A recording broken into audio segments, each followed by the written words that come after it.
Boa noite, povo de Deus. Toma na sua mão sua Bíblia. Levanta ela bem alta aí, irmão.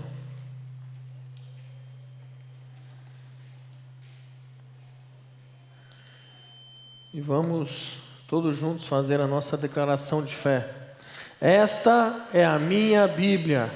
Eu sou o que ela diz que eu sou. Eu tenho o que ela diz que eu tenho. Eu posso fazer o que ela diz que eu posso fazer. Hoje eu serei tocado pela palavra de Deus. Eu audaciosamente confesso que a minha mente está alerta, meu coração está receptivo. Eu estou pronto para receber a incorruptível, a indestrutível, sempre viva semente da palavra de Deus. Eu nunca mais serei o mesmo. Nunca, nunca, nunca, no nome de Jesus. Amém. Pai, mais uma vez nos submetemos à Tua autoridade. Declaramos, ó Pai, que nessa noite nós ansiamos, ó Deus, pela Tua palavra e que ela possa, Senhor, transformar as nossas vidas nessa noite. Ó Deus, que ela possa cumprir o propósito pelo qual ela será lançada. E que seja uma noite, ó Pai, de restauração nas nossas vidas. Seja uma noite de libertação. Seja uma noite de cura, batismo no Teu Espírito Santo, ó Pai. Mas, ó Deus, nós não podemos sair daqui da mesma forma que entramos. Mas precisamos, ó Deus, nessa noite, ser completamente transformados pela Tua palavra, Pai. Que eu seja tão somente, Senhor, um instrumento usado conforme a Tua vontade, em nome de Jesus. Amém. Abre a sua Bíblia comigo em Deuteronômios capítulo 32. Deuteronômios 32, nós vamos ler a partir do verso 9. Deuteronômios 32, a partir do verso 9.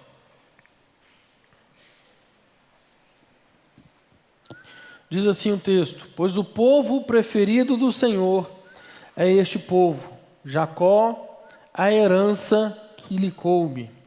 Numa terra deserta ele o encontrou, numa região árida e de ventos uivantes.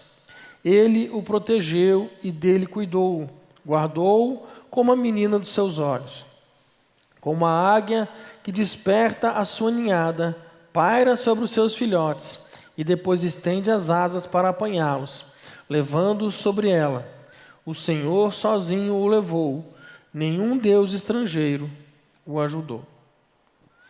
Nessa declaração, nessa analogia, Deus fala de como Ele encontrou a nação de Israel, uma referência do tempo em que eles viviam no Egito, no deserto, na sequidão, não apenas natural, mas também espiritual. O texto fala não apenas de que Deus o encontrou, o guardou e o protegeu como a menina dos seus olhos, mas Ele decidiu fazer deste povo o seu povo. Ele decidiu fazer desse povo a sua herança. E é nessa declaração de dizer que fez dele o seu povo, o encontrou no Egito, que o Senhor diz que o guiou até um determinado lugar. Que lugar é esse? O livro de Deuteronômio significa a segunda lei, ou a repetição da lei. Nós temos nesse livro Moisés resumindo os melhores e piores momentos da nação. Nós temos a repetição dos principais mandamentos e nós temos advertências feitas antes deles entrarem na terra prometida. Então, no momento em que Deuteronômio é escrito e essas palavras são faladas, eles estão finalmente ali no linear da terra. Eles estão exatamente naquele linear da terra prometida. Está chegando o momento de se entrar naquilo que Deus sonhou e planejou. Então, e aqui em Deuteronômio 32, nós temos um cântico profético. Moisés está sendo levado por Deus, pelo Espírito Santo de Deus, a fazer essas declarações proféticas. E é no meio dessas declarações que o Senhor, Ele diz: fui eu quem pegou vocês no Egito, fui eu quem guiou vocês até aqui. E essa trajetória do Egito até aqui onde vocês estão, na iminência de entrar na terra prometida, pode ser comparado ao que a águia faz com seus filhotes.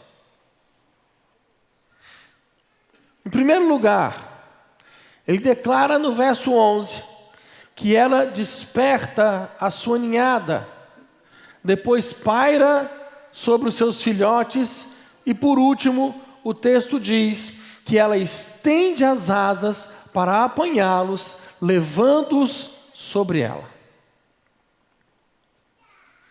Nós podemos perceber que aqui, Deus está usando uma analogia de algo funcional dentro da natureza.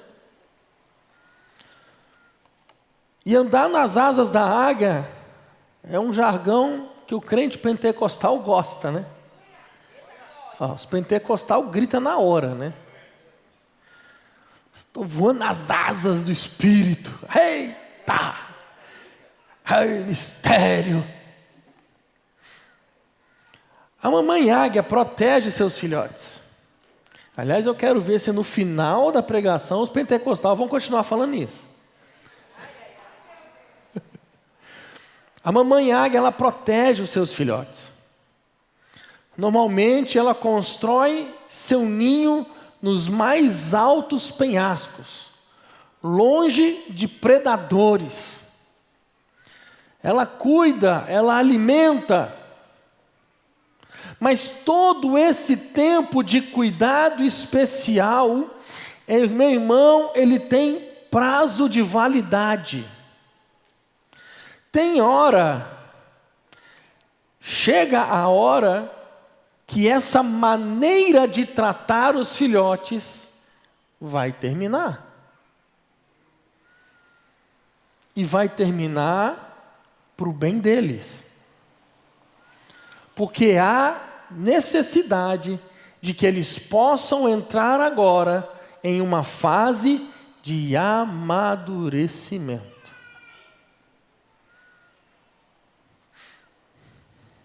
Há muitas declarações do que a águia faz.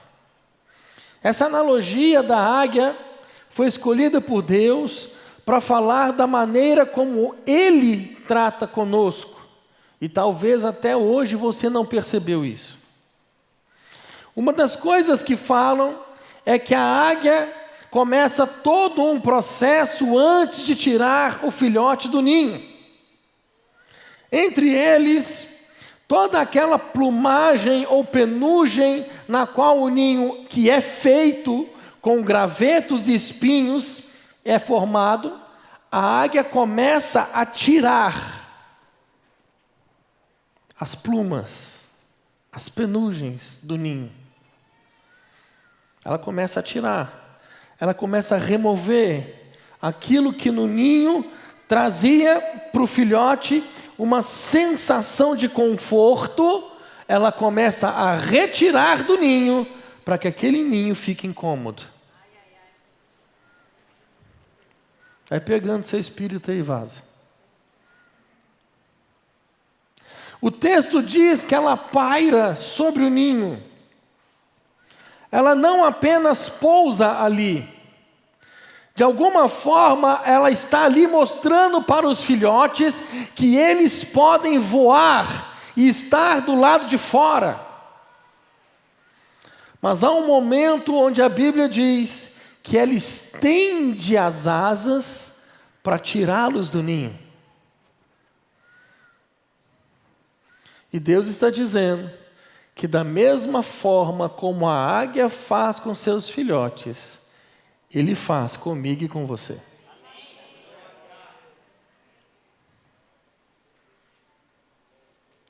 Como eu falei, muitos gostam dessa expressão, voando nas asas da águia. Mas deixa eu te dizer uma coisa, querido. Só existe um único momento que se pode desfrutar do voo na asa da águia. Só tem um momento. Quem desfruta disso é o filhote. E não é um voo panorâmico. É um momento onde ela decide tirar o filhote do ninho e dizer para ele: agora chegou a hora de crescer. Chegou a hora de aprender a voar. Chegou a hora de abandonar o ninho. Meu irmão, nós estamos em Lagoinha no ano da vitória. No ano aonde promessas irão se cumprir sobre a sua vida. A vitória, você vai conquistar a vitória em diversas áreas da sua vida esse ano. Só que o que Deus está dizendo para mim e para você hoje é: você precisa sair do ninho para conquistar a vitória. Mas tem gente que não quer sair do ninho. O ninho é confortável. O ninho é cômodo. No ninho a mamãe águia traz a comida na boca.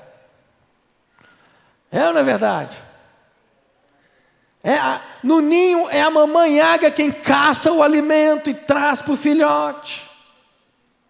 No ninho não vai ter perseguição, porque ninguém consegue chegar na altura que a águia coloca seu ninho.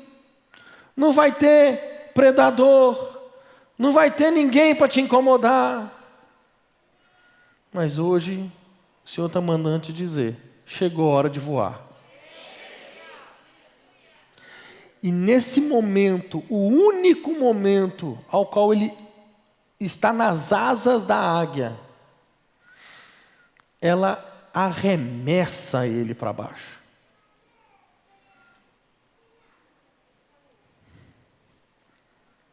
Para que ele aprenda a voar. Em alguns casos, no susto, o filhote já responde no instinto, de imediato, e consegue voar. Há relatos de alguns que não conseguem e despencam em queda livre.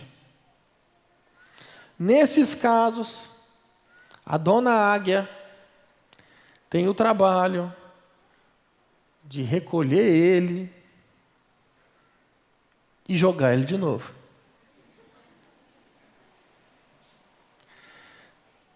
Tem uns irmãos que chega no momento de crescer, chega no momento ao qual ele está ali no linear da terra prometida para conquistar a sua vitória.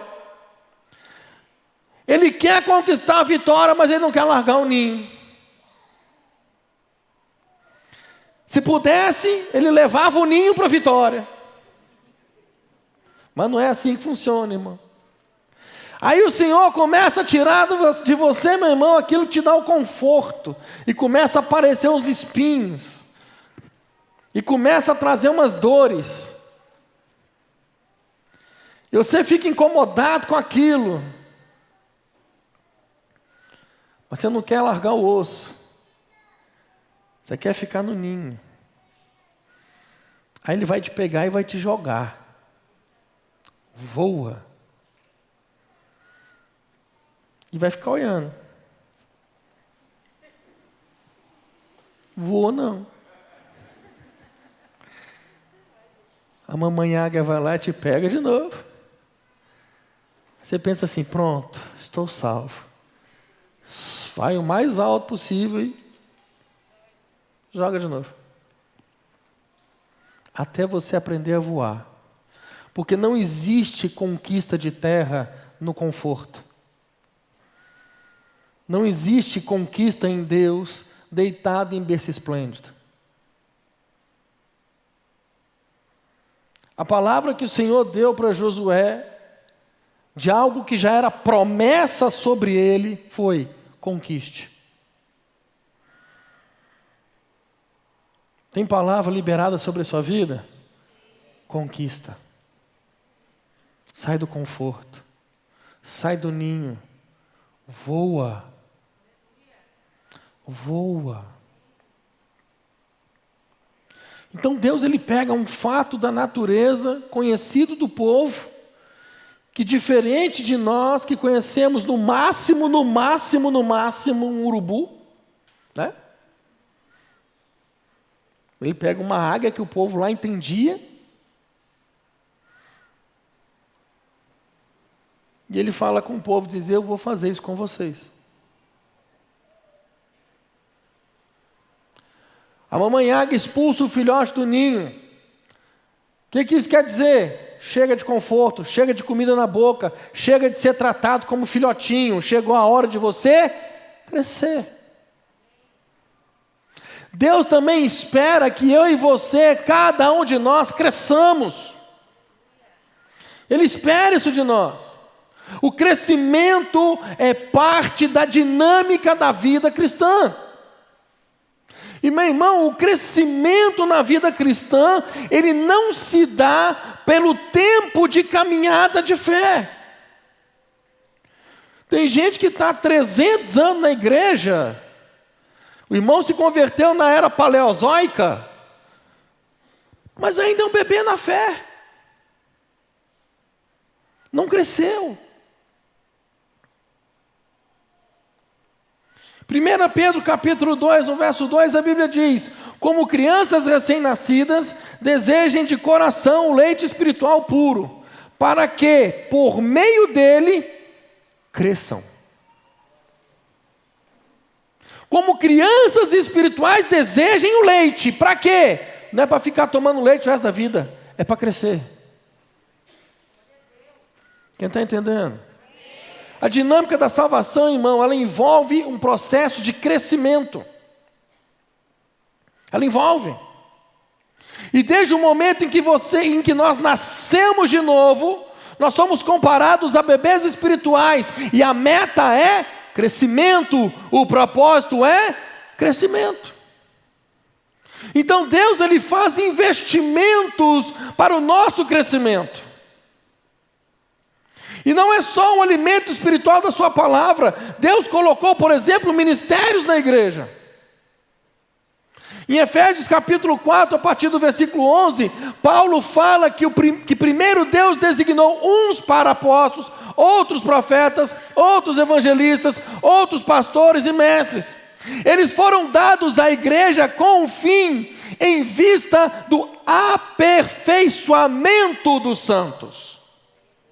Entenda bem isso, meu querido. Você pode ler o texto lá depois. Os 5 ministérios foram dados por Deus, não para dominar sobre os santos, mas para o aperfeiçoamento dos santos.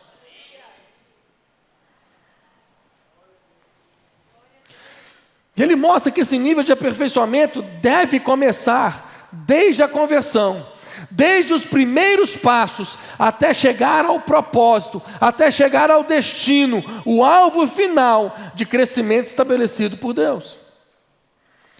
Efésios capítulo 4, no verso 13, ele fala, até que todos alcancemos a unidade da fé e do conhecimento do Filho de Deus, e cheguemos à maturidade, atingindo a medida da plenitude de Cristo.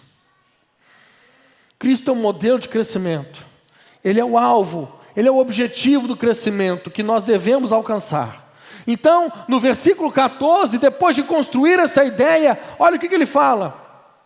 O propósito é que não sejamos mais como crianças, levados de um lado para o outro pelas ondas, nem jogados para cá e para lá, por todo o vento de doutrina, pela astúcia e esperteza de homens que induzem ao erro. Então nós precisamos crescer.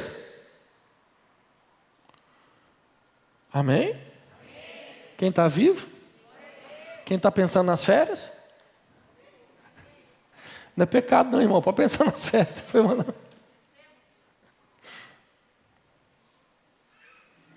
A palavra meninos nesse texto, no original, é népios. Significa infante, criancinha, menor, alguém que não tem idade, infantil, imaturo, inexperiente. Deus está dizendo para que vocês não sejam mais crianças, para que vocês não sejam mais meninos, para que vocês não sejam mais infantis. Então Deus não apenas proveu um processo de crescimento, não apenas deu um alimento, Ele colocou ferramentas no corpo de Cristo. E o propósito dos ministérios é instigar, provocar e promover o crescimento, para que nós não sejamos mais como meninos. Amém? E fazendo um parênteses dentro disso, meu irmão, nós temos aqui na igreja uma ferramenta fantástica, que é o carisma. É um seminário. Você quer crescer na palavra? Você quer crescer no conhecimento de Deus? Você quer crescer no mover do Espírito Santo? Faz o seminário. É a oportunidade que você tem para crescer. Estudar a palavra. Amém? Glória a Deus.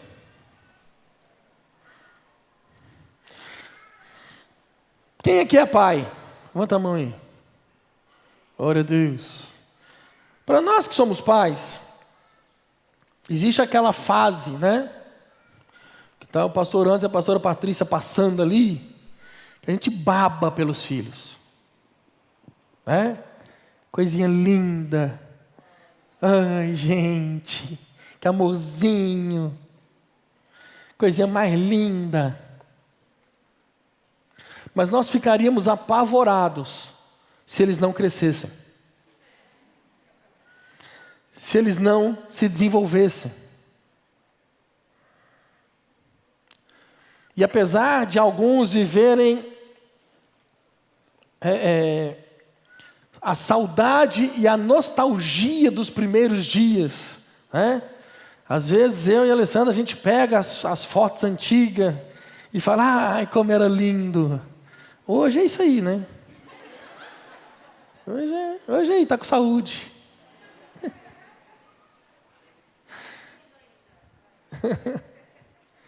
E você tem aquela nostalgia e tudo, mas é importante que o filho cresça.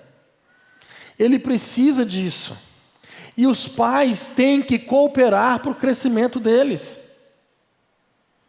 Tanto com aquilo que envolve o natural, com alimentação, cuidando dele de forma devida, mas também com educação, com desenvolvimento emocional. Nós, pais, temos uma responsabilidade de produzir isso nos filhos. E no reino espiritual, meu irmão, isso não é diferente. Nós temos um Deus olhando para nós e dizendo, eu não vejo a hora de vocês crescerem, eu não vejo a hora de vocês deixarem a meninice, eu não vejo a hora de vocês deixarem este lugar de infantilidade. Há uma expectativa, não apenas um projeto da parte de Deus, de que a gente cresça. E a maturidade vai se evidenciando na mudança não apenas do tratamento do pai com o filho, mas também no próprio comportamento do filho. Tem coisas que à medida que os nossos filhos vão crescendo, nós temos que parar de fazer. Tem coisa que por o filho ter crescido, nós não podemos fazer mais. Irmão, imagina uma criança, um jovem de 18 anos, um filho de 18 anos, dentro de casa, gritando para a mãe, mãe, vem me limpar. Não dá, né, irmão? Não dá. Então existem coisas que nós deixamos de fazer, por quê? Porque eles cresceram. Eles cresceram. Mas existem outras coisas que deixamos de fazer para que eles cresçam. Então, quando a criança é pequenininha, tem um determinado momento em que você tira a fralda dela. Para quê? para que ela aprenda a fazer as necessidades no vaso. Mas é um processo. Existe aquele momento em que tem que fazer o desmame, né? Da mamadeira, para parar de mamar na mãe. Nós precisamos entender que dentro dessas analogias, Deus tem figuras de aplicação para que o que Ele quer para as nossas vidas, Deus, Ele quer que eu e você cresçamos. Nós precisamos crescer. Mas crescimento, principalmente falando do espiritual, ele não vem só com o tempo. Sabemos que crescimento não vem sem tempo. A palavra de Deus diz que o tempo é necessário. Tempo é necessário. Paulo escreve a Timóteo dizendo: não estabeleça em uma posição ministerial alguém que é neófito. A palavra neófito significa novo na fé. Então você não pode pegar uma pessoa que é nova na fé, que é recém-convertida, e colocar ela numa posição de liderança. Você não pode fazer isso. Não tem como. Ele não pode ser colocado em um lugar de autoridade porque ele não teve tempo para crescer. Marcos capítulo 4, no verso 26 ao 29. Disse ainda: o reino de Deus é assim, como se um homem lançasse a semente à terra, depois dormisse e se levantasse, de dia e de noite, e a semente germinasse e crescesse, não sabendo ele como. A terra por si mesma frutifica, primeiro a erva, depois a espiga, e por fim o grão cheio da espiga. E quando o fruto já está maduro, logo lhe se mete a foice, porque é chegada a ceifa. Você não planta a semente em um dia e no outro você colhe.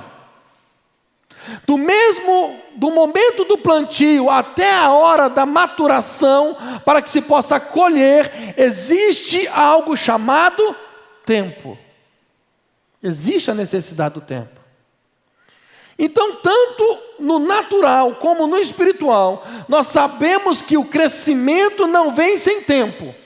Mas a pergunta é: só o tempo garante o crescimento? Não. Hebreus 5, verso 12, a Bíblia fala: de fato, embora a esta altura já devessem ser mestres, vocês precisam de alguém que lhes ensine novamente os princípios elementares da palavra de Deus. Então, estão precisando de leite e não de alimento sólido. O texto está dizendo que pelo tempo que passou, pelo tempo que eles têm de caminhada, pelo tempo que eles têm de conversão, pelo tanto de tempo que vocês têm de vida cristã, vocês já tinham que estar ensinando, mas tem que aprender de novo o beabá da fé. Significa que aquele tempo foi perdido. Eles não só não cresceram, não avançaram para a mudança de comportamento, como nem estavam aprendendo, porque tiveram que aprender de novo. Para vivermos maturidade, não adianta apenas esperar o tempo passar. Juntamente com o tempo existem os processos de crescimento, e nós precisamos entender a importância dos processos. Nossos filhos precisam ser submetidos a processos. Responsabilidades têm que ser confiadas a eles. Chega num determinado momento na vida dos nossos filhos em que nós não fazemos mais as coisas para eles, nós colocamos eles para fazer. A ideia de ter filho é você montar uma mini cooperativa dentro de casa. Faz sentido, né? Coloca eles para fazer tarefas. Faz parte do crescimento. Faz parte. Irmã. Tem que botar o filho para arrumar a cama.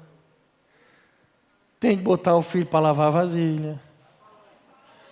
Tem que botar o filho para varrer a casa. Tem que botar o filho para buscar um copo de água para você, que você está deitado no sofá.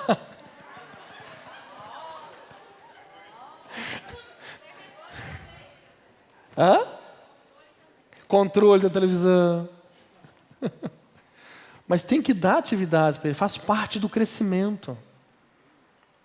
Hoje nós estamos vivendo uma geração em que está pegando os filhos, colocando dentro de uma redoma, e eles estão envelhecendo, eles estão crescendo, estão ficando igual bebezinhos mimados, não sabem fazer nada. E na hora que eles forem encarar a vida, eles não sabem encarar a vida. Por quê? Porque papai e mamãe sempre fez tudo. Papai e mamãe conseguem proteger, mas papai e mamãe não é eterno. Uma hora eles vão encarar a vida real. E eles precisam crescer. Ou eles participam do processo de crescimento dentro de casa, com o auxílio dos pais, ou o mundo lá fora vai fazer eles crescer, do jeito do mundo. Então a gente tem que tirar os filhos da zona de conforto. Deus também tem processos, irmão. E naturalmente Ele vai usar as circunstâncias à nossa volta. Tiago capítulo 1, no verso 2 ao 4, a Bíblia ela fala: meus irmãos, considerem motivo de grande alegria o fato de passarem por diversas provações. Olha isso aqui, gente, isso aqui é gente que tem que tomar remédio para loucura. O cara é doido. Considerem motivo de grande alegria o fato de passarem por diversas provações. Pois vocês sabem que a prova da sua fé produz perseverança. A perseverança deve ter ação completa, a fim de que vocês sejam maduros e íntegros, sem lhes faltar coisa alguma. O desenvolvimento precisa acontecer dentro de nós. E muitas das vezes Deus vai usar circunstâncias. Muitas das vezes somos submetidos a processos que se chamam provações. Tem pessoas que querem acreditar que vamos levar uma vida cristã onde não existem provas. Existe, irmão. Por outro lado, alguns parecem acreditar que nós só vamos ter provações sem intervenção de vitória da parte de Deus. E isso também não é verdade. Mas andar em vitória não significa não passar por lutas, meu querido. Recebe isso no teu espírito. Andar em vitória, meu amado, significa vencer as lutas que se levantaram contra a gente. Jesus garantiu que no mundo nós teríamos aflições. Ele nos ensinou, nos preparou para isso no seu ensino, de que nós teríamos que lidar com circunstâncias adversas. E nós precisamos entender que elas podem contribuir para o nosso crescimento. Então, para deixar esse lugar de meninice e alcançarmos a plenitude do que Deus tem para nós, o Senhor providenciou não apenas alimento, mas Ele providenciou processos. Quando Ele está falando com Israel, Ele está usando essa ilustração. O período da saída do Egito até o limiar da terra prometida foi o voo nas asas da águia. Então, quando eles estavam voando, ainda não tinham sido jogados. Mas agora Deus está dizendo, no linear da terra, na hora de colocar vocês naquilo que pode ser classificado como a plenitude do propósito de Deus, chegou a hora de voar. Deus não tirou o povo do deserto do Egito para ficar perambulando pelo deserto. O deserto era necessário. Mas Ele tinha em mente um lugar de abundância. E para cada um de nós, podemos aplicar a mesma verdade. Deus tem para mim e para você um lugar de abundância. Você pode dizer amém? Mas isso não significa que é um lugar sem lutas. A terra tinha gigantes que precisavam ser vencidos. Mas significa que há um lugar onde nós podemos viver a plenitude do que Deus tem para nós. Agora existe uma dinâmica na mudança do tratamento de Deus. 1 Coríntios, capítulo 13, no verso 11. 1 Coríntios capítulo 13, no verso 11. E alguém, por favor, some com a placa da Nayara ou da Lúcia. Até meia-noite eu acabo, irmão. Olha o que a Bíblia fala. Quando eu era menino, falava como menino, pensava como menino e raciocinava como menino. Quando me tornei homem, deixei para trás as coisas de menino. Deus trabalha de duas formas. Ele trabalha as circunstâncias que mudam a nossa volta, porque estamos crescendo, e as circunstâncias que Ele vai mudar para que a gente cresça. As duas coisas se combinam em uma mesma dinâmica. O que Deus está dizendo? Eu carreguei vocês nas minhas asas até aqui, mas chegou a hora em que você vai ser arremessado e você vai ter que aprender a voar. Quando o povo chega no linear da terra, há uma mudança de tratamento. Deus muda o tratamento dele com a nação de Israel. Ele muda completamente. Quem aí quer conquistar a vitória? O amém some praticamente. Então, depois de eu ter dado uma rápida introdução, começo a pregar agora.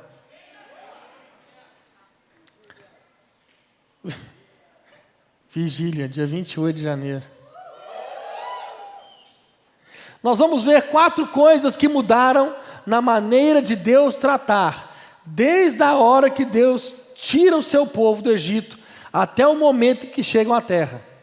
Essas mudanças, elas representam as mudanças que eu e você teremos que lidar.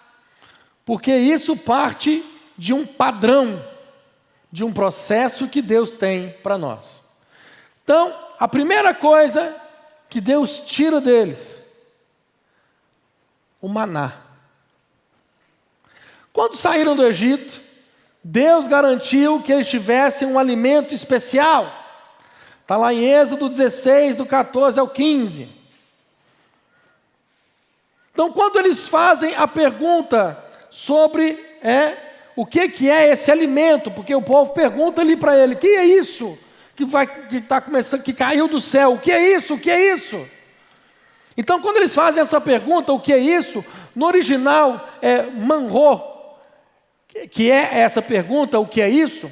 Todos começam a perguntar, o que é isso? O que é isso? O que é isso? O que desceu com orvalho? O que é isso? Parece uma geada fina.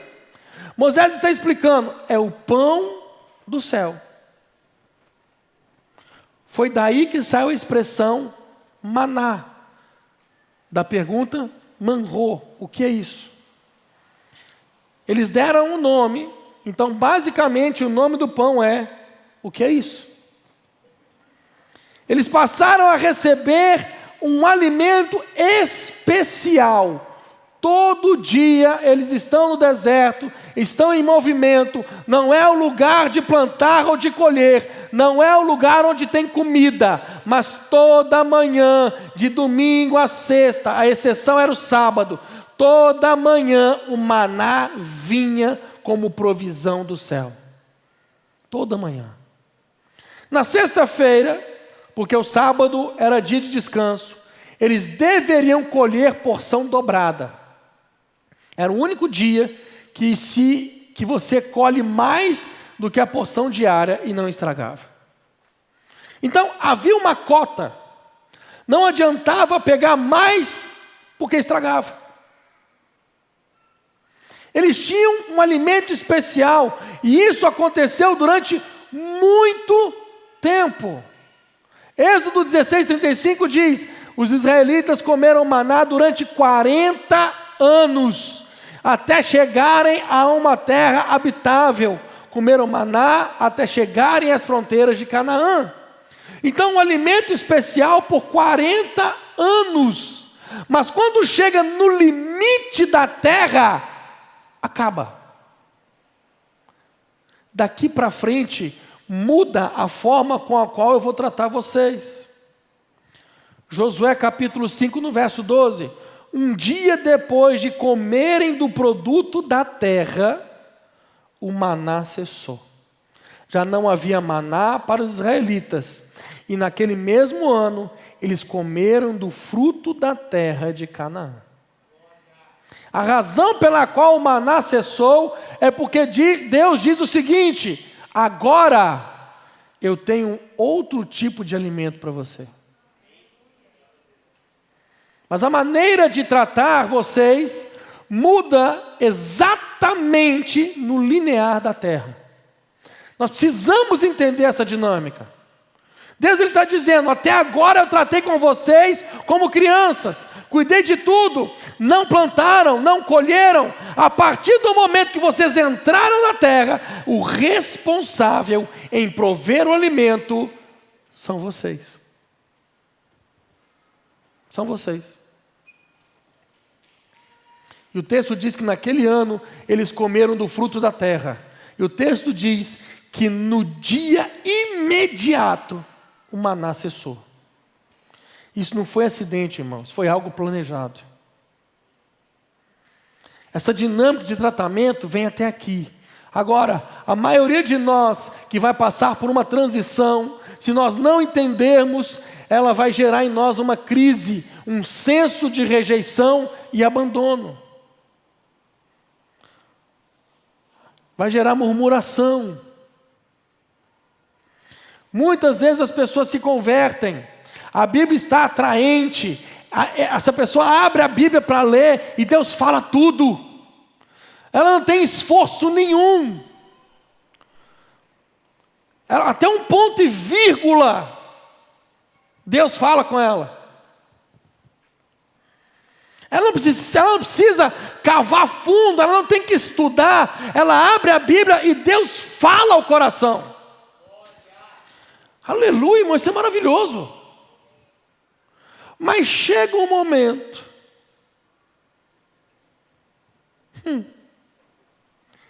em que parece que essa comidinha fácil acaba. Você abre a Bíblia, folheia ela. Cadê? Todos nós vamos experimentar isso na prática, irmão. Tem momento em que parece que a Bíblia não é mais a mesma. Tem momento onde parece que as coisas não vêm tão fáceis ao coração.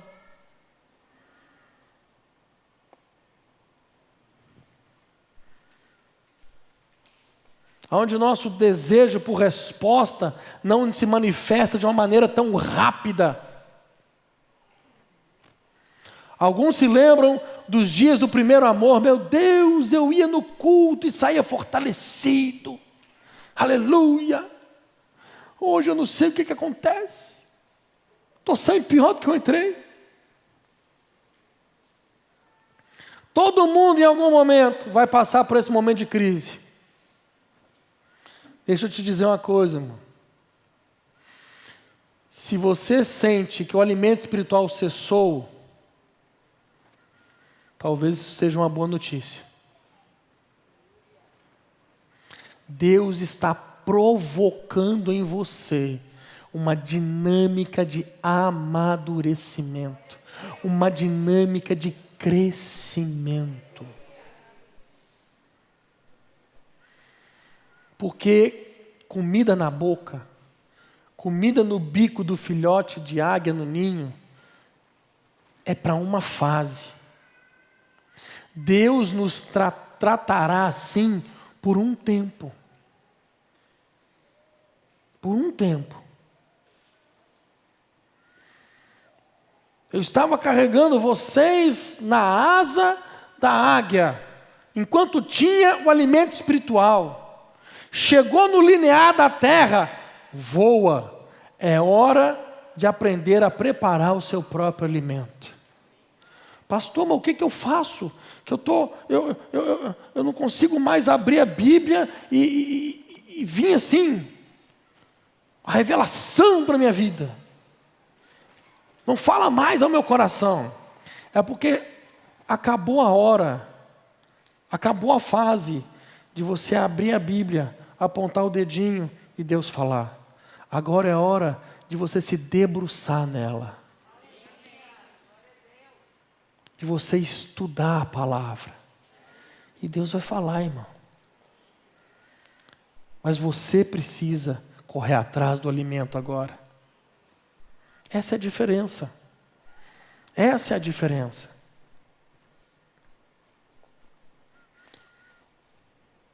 E o não entendimento dessas fases nos coloca em crise. Coloca a gente em crise. Eu já passei por isso, irmão. Se você ainda não passou, você vai passar. Você está na fila, vai chegar a sua vez. Vai chegar um momento que você vai ter essa crise. Ai, Deus não está falando mais comigo. Ele não me ama. Ama sim, querido. É que chegou a hora de você crescer e produzir o seu alimento. Vai chegar a sua hora, vaso. Ninguém fala amém, né? Pastor, vira a boca para lá. Vai chegar a sua hora, vaso. Qualquer lado que eu virar, a hora vai chegar, irmão. Nós precisamos entender como lidar com isso. Segundo, proteção especial. Deuteronômio 29:5 diz: durante os 40 anos que os conduzi pelo deserto, disse ele, nem as suas roupas, nem as sandálias dos seus pés se gastaram. Durante 40 anos, nós temos Deus manifestando um cuidado especial, uma proteção especial. E a maioria de nós consegue lembrar de um tempo na caminhada cristã, aonde a gente assim dava um espirro e Deus já aparecia com um lenço na nossa frente falando saúde. Aonde você era surpreendido por uma necessidade. Mas em algum momento a dinâmica do cuidado especial parece que muda. Nós começamos a passar por situações. Antigamente, quando vinham os problemas, a resposta vinha junto. Deus agia mais depressa. É ou não é? Ele se antecipava. Às vezes tem coisas que um novo convertido, meu irmão, nem precisa orar.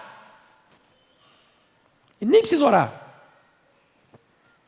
Ele dá o testemunho todo empolgado no GC daquilo que Deus tem feito. E muito crente velho fica com raiva. Devia se alegrar com o irmão, mas fica pensando, parece que Deus gosta mais das crianças novas do que de mim. Até essa dinâmica de ciúmes do filho mais velho em relação ao filho mais novo, nós vivemos no reino de Deus. Que isso? O irmão chegou agora, já quer sentar na janela. Não é assim? Quem ele pensa que é? É porque em algum momento essa forma muda. Não significa que Deus deixou de amar a mim e a você. Ele está nos provocando a uma dinâmica de crescimento. Terceiro, direção especial. Êxodo 13, 21 e 22. Durante o dia o Senhor ia diante deles numa coluna de nuvem para guiá-los no caminho, e de noite numa coluna de fogo para iluminá-los. E assim podiam caminhar de dia e de noite. A coluna de nuvem não se afastava do povo de dia, nem a coluna de fogo de noite. Desde que eles saíram do Egito, tinha uma direção especial. O Senhor ia à frente deles. Agora, quando eles entram na terra prometida, a coisa muda. Josué 3:3. E deram esta ordem ao povo: quando virem a arca da aliança do Senhor, o seu Deus, e os sacerdotes levitas carregando a arca, saiam das suas posições e sigam-na. Cadê a coluna de nuvem? Cadê a coluna de fogo? Sumiu. Eles estão debaixo de um trato especial, mas quando chegam no limiar da terra prometida, Deus diz: acabou a mamata, é hora de sair do ninho, chega de conforto, é hora de aprender a voar. Meu irmão, tem época em que Deus fala tudo com a gente. Tudo. Precisamos de resposta, vamos dar palavra, onde a gente abre, Deus fala. Aonde Ele abre, Ele fala. Mas tem um momento em que nós queremos respostas, e aí você vai na Bíblia, e aí você abre na palavra e diz, olha, Deus vai dar a resposta aqui agora. E Judas se enforcou. Deus se enganou, né? Misericórdia, está amarrado. Seu inimigo tentando. Vamos lá. Agora Deus vai falar. Vai e faça você o mesmo.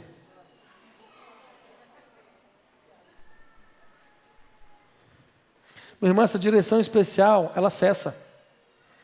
Tem época que o crente não quer nada, e os profetas vão atrás dele, falam, direcionam, mas tem hora em que ele quer, e parece que todo mundo some, ou não tem mais nada para falar. Se a direção especial cessou, não é uma má notícia, é uma boa notícia. Deus está dizendo, eu não vou mais tratar como criança. Chegou a hora de crescer. Chegou a hora de você aprender a ser guiado pelo meu Espírito. Chegou a hora de você aprender a discernir a minha voz.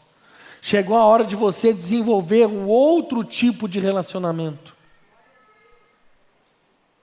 Quando ele começa a arrancar a penugem do ninho, são os sinais de desconforto antes do voo.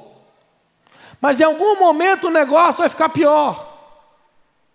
Embora o sentimento seja abandono, não é isso que Deus está fazendo conosco. Ele quer nos levar a um crescimento. Quarto, ausência de guerras. Êxodo 13, 17, 18. Quando o faraó deixou sair o povo, Deus não o guiou pela rota da terra dos filisteus, embora este fosse o caminho mais curto, pois disse, se eles se defrontarem com a guerra, talvez se arrependam e voltem para o Egito. Assim o Senhor fez o povo dar a volta pelo deserto, seguindo o caminho que leva ao Mar Vermelho. Os israelitas saíram do Egito, preparados para lutar. Quando eles saem, a primeira coisa que Deus determina, não vai ter guerra. Mas quando eles vão cruzar o limite da terra prometida, Deus diz, agora o tempo vai fechar. Agora o bagulho vai ser doido. Agora vai começar a guerra.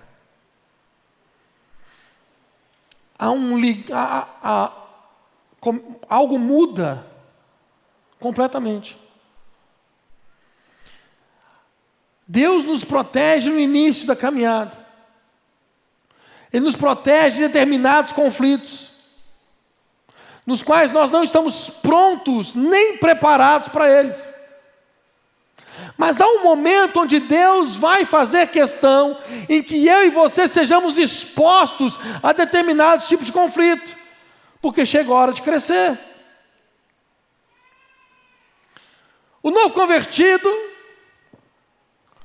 não percebe as tretas dentro da igreja. Que isso, pastor? Tem treta dentro da igreja, irmão?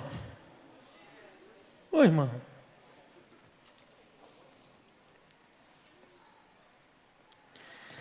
O novo convertido vai passar perto de dois que gostam de falar mal dos outros, e Deus desvia o caminho dele, para que ele não desanime. Mas chega a hora em que ele vai ter um choque com a realidade. O conflito e as guerras estão lá. Qual é o propósito de Deus com isso? Desanimar ele? Não. Desde o início ele poupou para não desanimar. Mas agora Deus quer nos fazer crescer. Olha o que Paulo escreve aos Coríntios. 1 Coríntios 11, 19. E é até necessário que entre vós haja facções. Irmão, está na Bíblia, viu? E é até necessário que entre vós haja facções, para que também os aprovados se manifestem entre vocês. É nesse ambiente que os maduros aparecem. Os que estão crescendo são vistos. Deus não vai nos poupar o tempo todo de conflitos. Nem os conflitos de relacionamento, nem a batalha espiritual.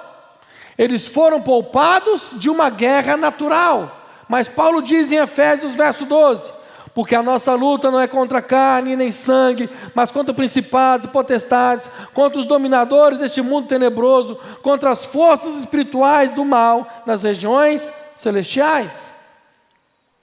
Por que Paulo diz isso? Porque o povo do Velho Testamento lutava contra carne e sangue. Paulo diz, a nossa luta agora é outra. Agora nós vamos enfrentar um nível de oposição no mundo espiritual, que antes nós não enfrentávamos. Agora, por que a dinâmica está mudando? Não é porque Deus deixou de amar ou de cuidar. Significa que a mudança está acontecendo porque Ele precisa nos levar a um lugar de amadurecimento. Deus não quer que a sua espada fique guardada na bainha para sempre, irmão. Ele espera que você tenha um mínimo de estrutura até que entenda a importância de lutar e saiba como lutar e aprender como vencer nele. Mas ninguém vai ser poupado das guerras, das lutas e dos conflitos o tempo todo.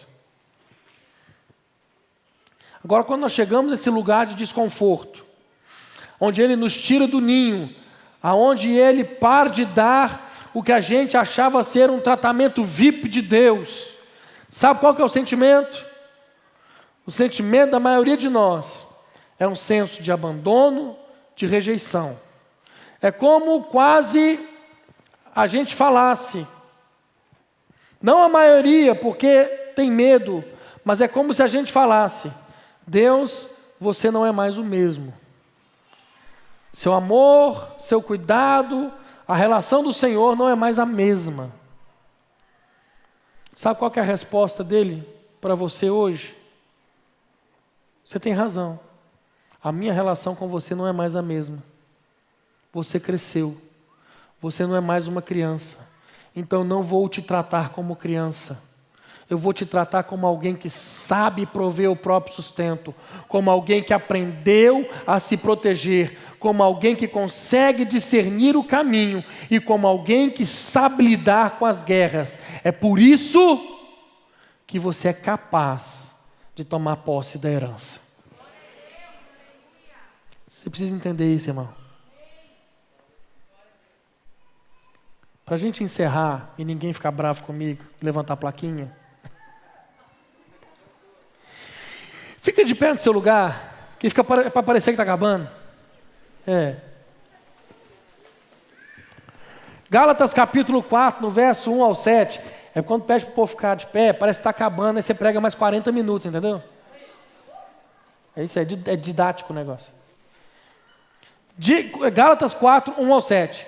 Digo, pois, que todo o tempo que o herdeiro é menino, em nada difere do servo, ainda que seja senhor de tudo, mas está debaixo de tutores e curadores, até o tempo determinado pelo Pai. Assim também nós, quando éramos meninos, estávamos reduzidos à servidão, debaixo dos primeiros rudimentos do mundo. Mas, vindo a plenitude dos tempos, Deus enviou seu Filho, nascido de mulher, nascido sob a lei, para remir os que estavam debaixo da lei, a fim de recebermos a adoção de filhos. E porque sois filhos, Deus enviou aos vossos corações o Espírito de seu Filho, que clama, Abba, Pai. Assim, já não és mais servo, mas filho. E se és filho, és também herdeiro de Deus por Cristo.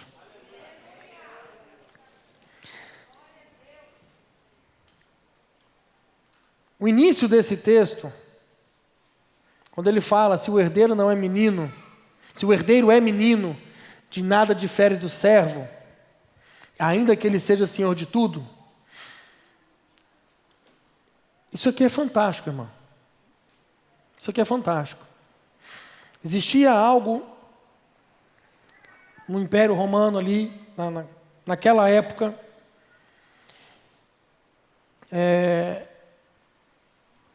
que falava a respeito disso. Então eles estão trazendo uma analogia a respeito disso.